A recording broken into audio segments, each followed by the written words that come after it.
Well,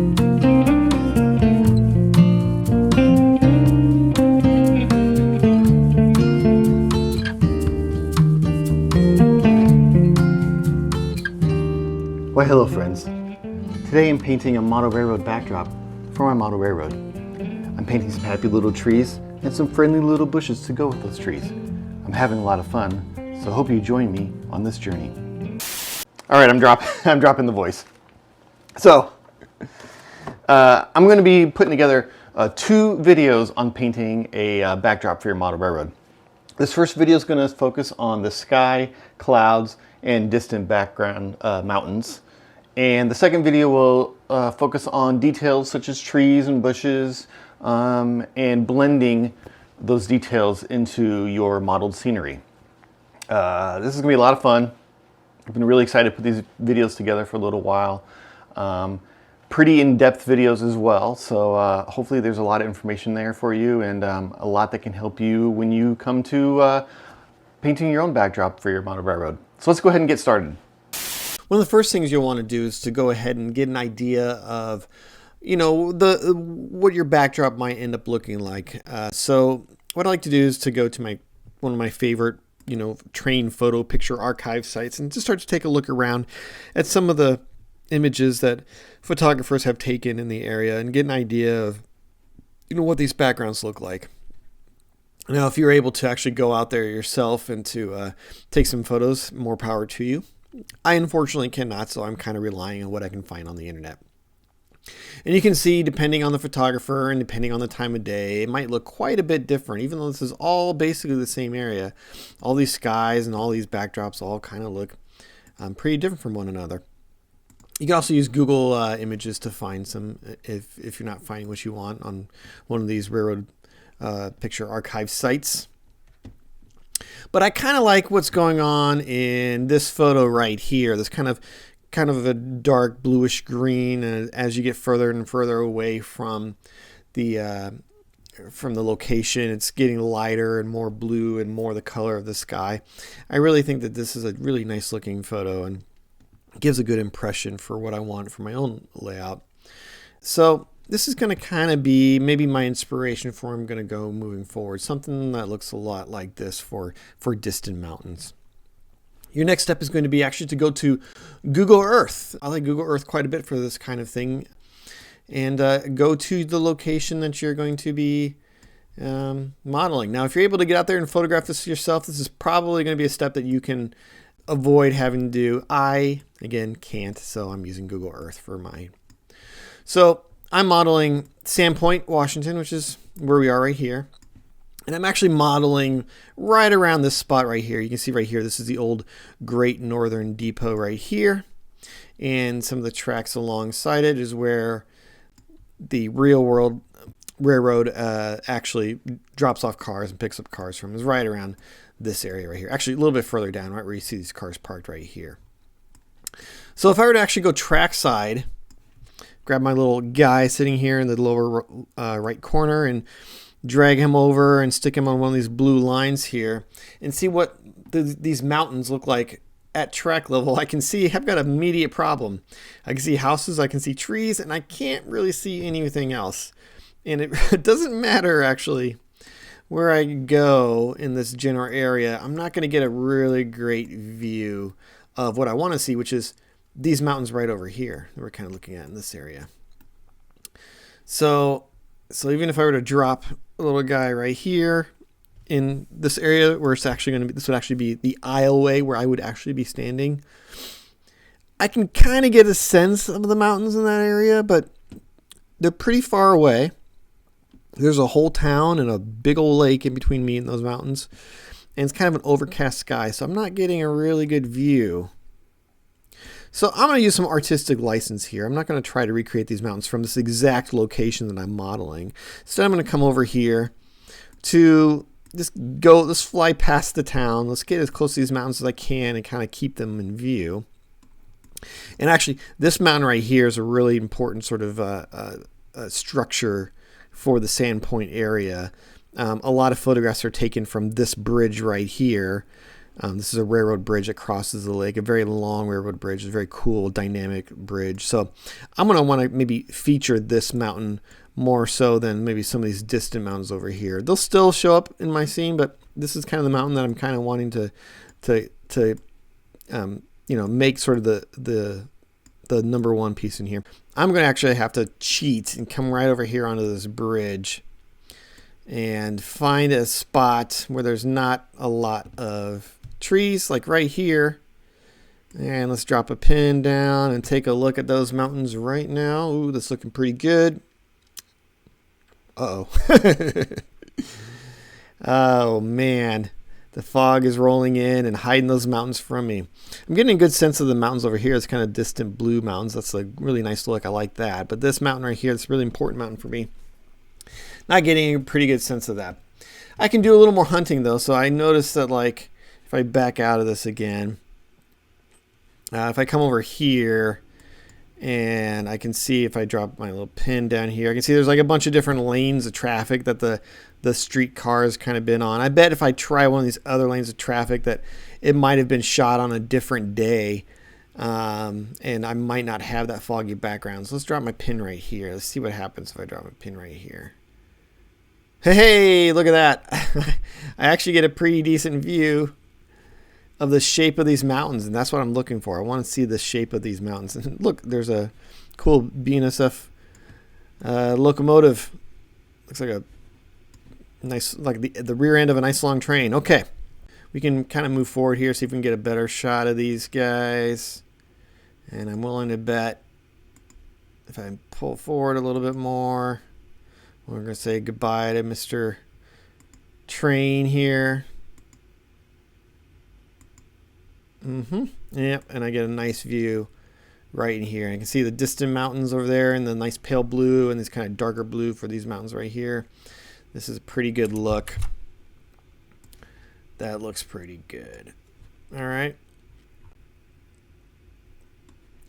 Yeah, there's more of these mountains in this area that I'm looking at than these, but I think that's pretty. I'm gonna take a shot at this as well, just so I can kind of get an idea of the overall effect from this angle. I'm not going to necessarily use this to recreate my shape because this is sort of an approximation that's being done by the computer itself, but I can kind of get a sense of what's in view and where that's in view. Now, before we get too far into the painting process, I want to talk about two really important things: color and texture. For paint, we are using latex wall paint. This is the kind of stuff you can buy at Lowe's or Menards or hardware store like that. Latex wall paint, it goes on well. It is fairly cheap. And if you are covering a large backdrop like I am doing, I've got about 70 linear feet of backdrop that I need to paint. Having something that's cheap and covers well is a really great way to go. Now, as far as color goes, let's start with the sky. Of course, you want to pick a blue color for your sky. If you go outside right now, take a look up at the sky, it's going to look one way. Outside an hour, 2 hours from now, it's going to look completely different. The color will change depending on the time of day, if there's clouds in the sky, if it's overcast, kind of thing.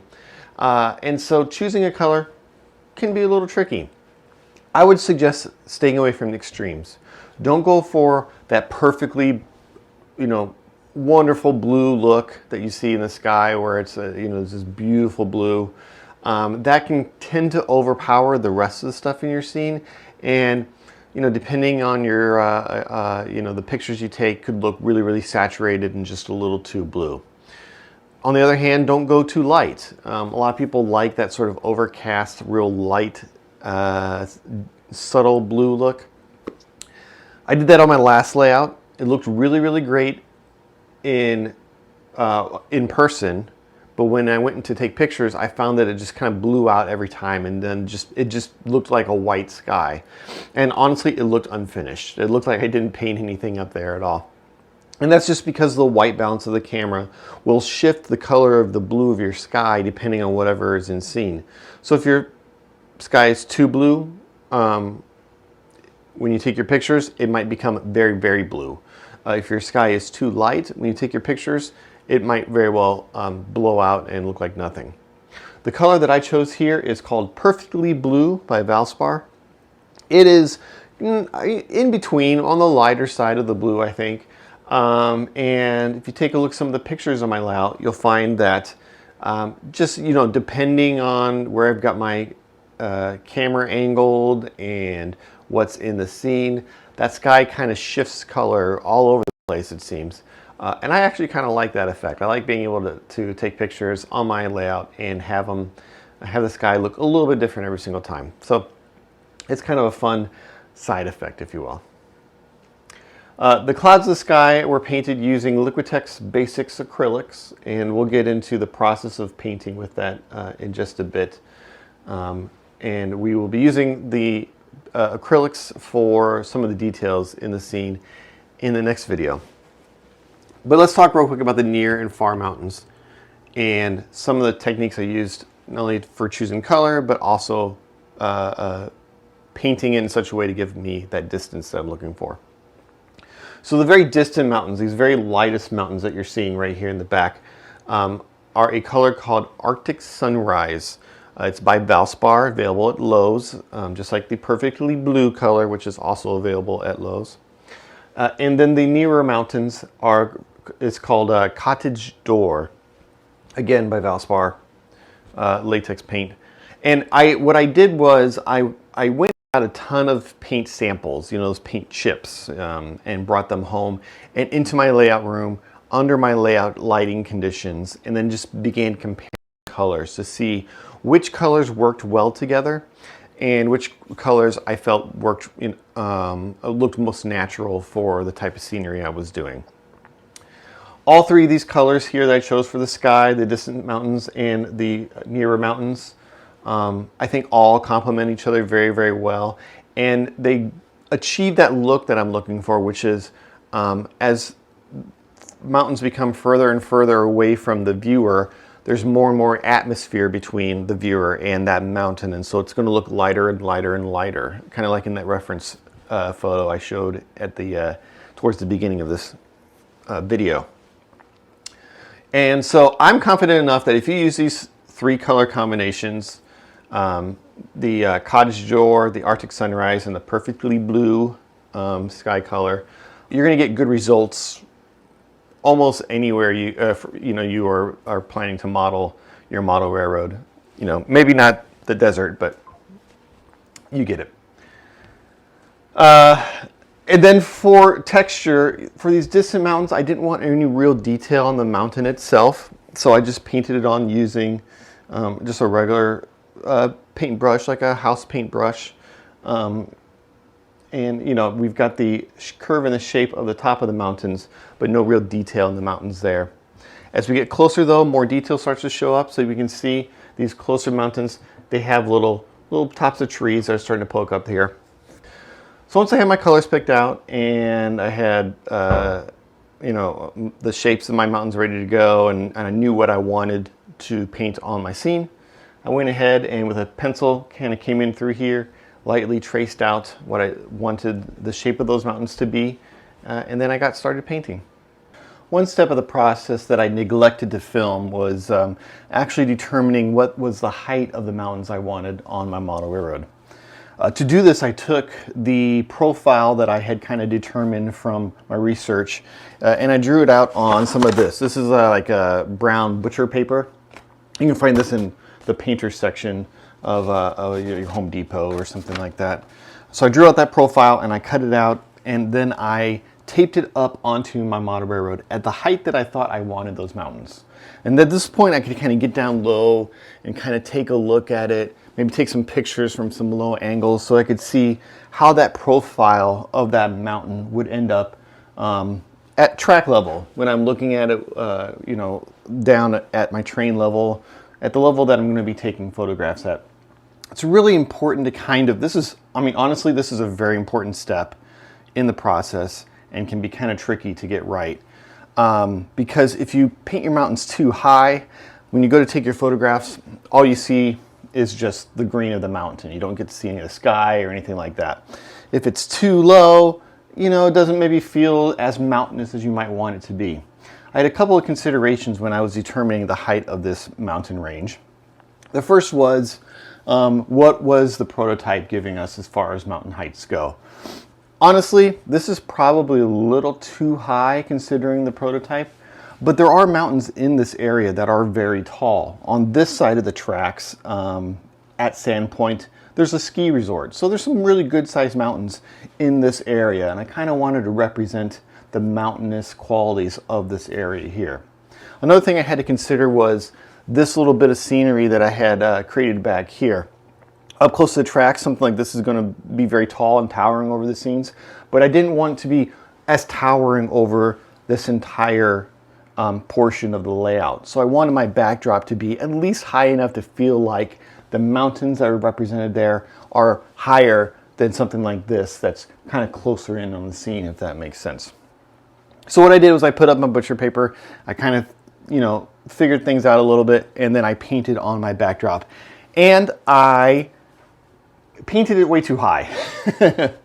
As I got in here and started looking at it really kind of close and really kind of, to determine, did I do a good job as far as the height? I determined that I just painted it way too high. So I ended up having to sand it down, repaint the sky, and then repaint the mountains again. And it was kind of an ordeal. But I think the results are much, much better the second time around. So if you are a little concerned about, am I making my mountains too high, too low? I would always say go lower than you expect to go. And I think you're going to end up with better results because of it. And this goes not just for mountains, but if you're, doing rolling hills in a plain, or, the Southwest, or whatever it is that you're making for your background scenery in your model railroad. I think maybe a little bit lower in the scene is probably going to serve you a little bit better in the long run.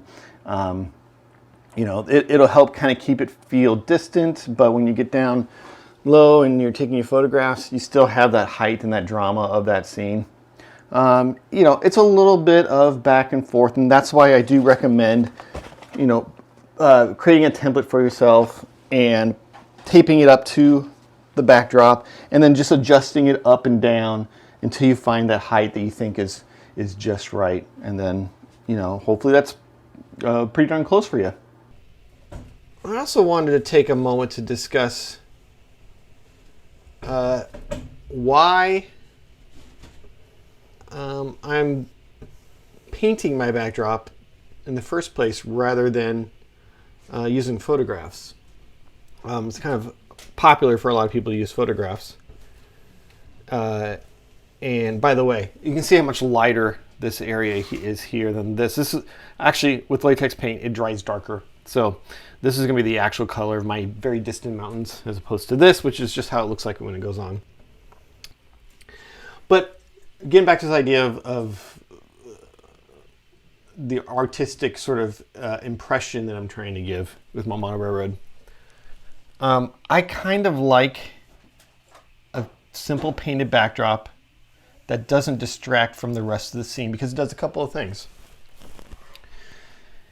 It adds the depth that you want to without distracting from the modeling portion. So if you think of like a film, a movie will have, all your action, your actors, and everything that's kind of happening on screen in the foreground will be nice and in focus. And that's going to be all your modeled portion of your model railroad.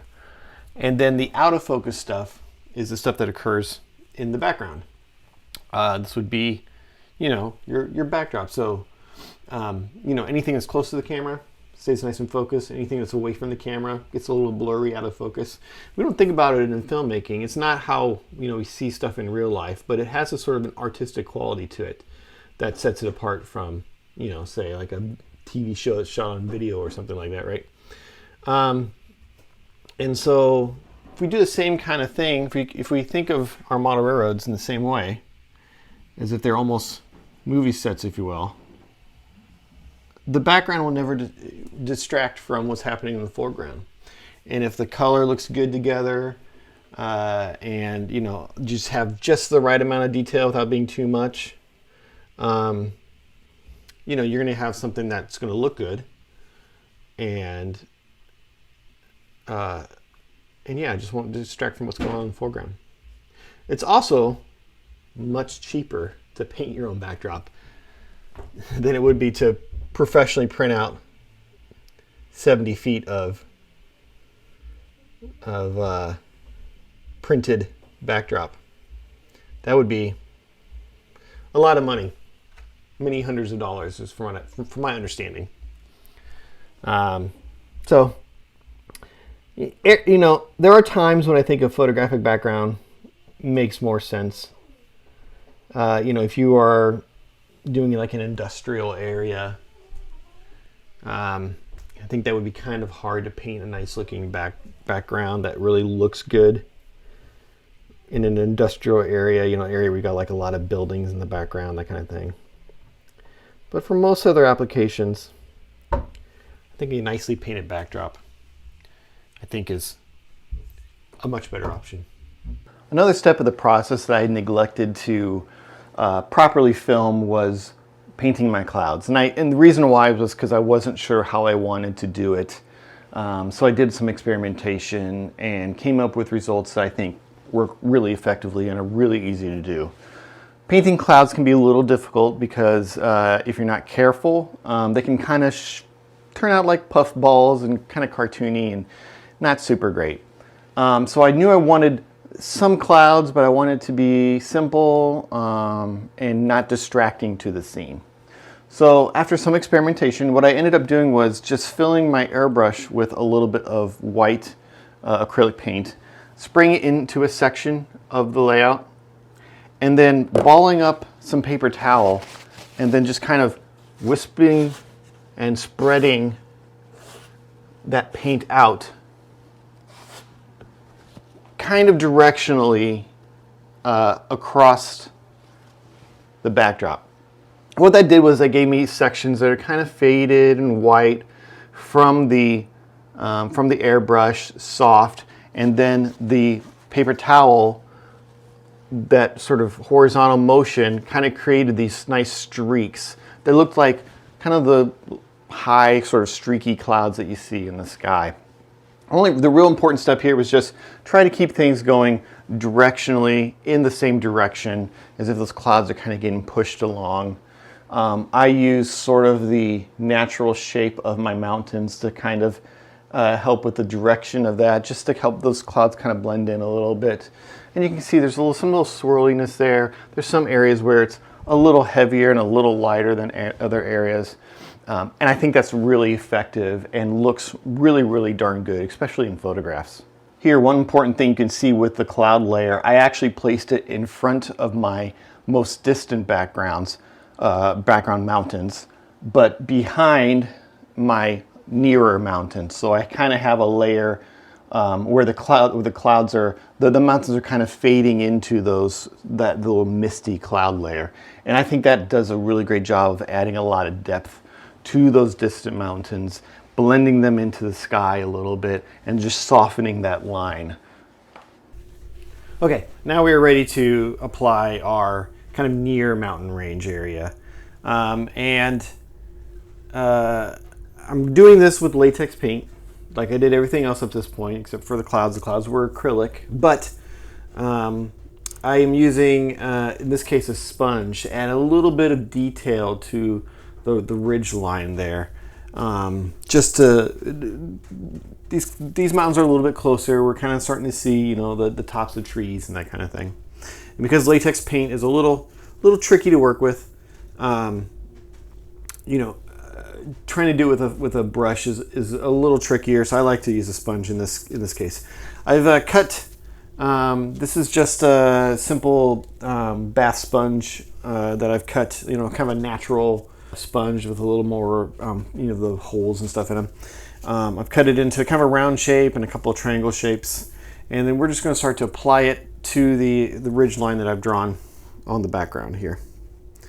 So just get some paint on your sponge and dab a little bit of it off, and then just go ahead and start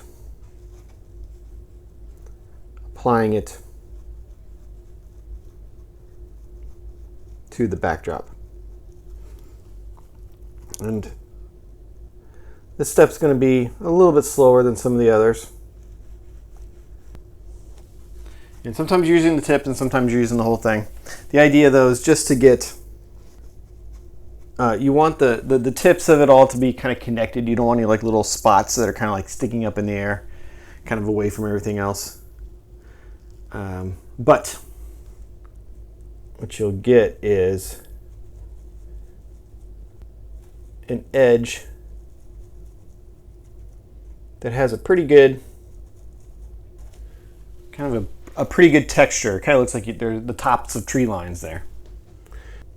And just kind of work. And I'm using the ridge line that I sort of drew on there before as a guide for where to place trees, but I'm not going to be 100% like beholden to that ridge line edge. Here we go. Just like that. I hope that's turning up well because it's looking good over in this end. Hope you can see it on your camera. Alrighty, first coat has dried and I'm coming in here into a few spots and I'm just kind of cleaning up the edges. There's a few spots like this spot right here where the sponge got a little crazy on me, so I'm just taking a cheap brush and then just kind of coming in here and just cleaning up a few of those lines just to make it look a little bit nicer. These are distant hills, so we're not going to see like massive changes in elevation and between little steps, right? Like this little area right here, this is probably not something we would be seeing on a hill that far away from us. It's going to be a little more of a subtle gradual change. So I'm just going to build in a little more of that gradualness there and just clean up some of that tree line just a little bit. And we'll kind of come through here and you know, any areas where we feel like might need a little bit of a touch up. Go ahead and do that right along this ridge line until we are happy with it, and then let that dry and then call it done. Well, that's all for today's video. Join me in the next one where we paint these happy little trees and bushes and blend that backdrop into modeled scenery. I hope you had a good time. Thanks again for joining me in this video, and take care, friends.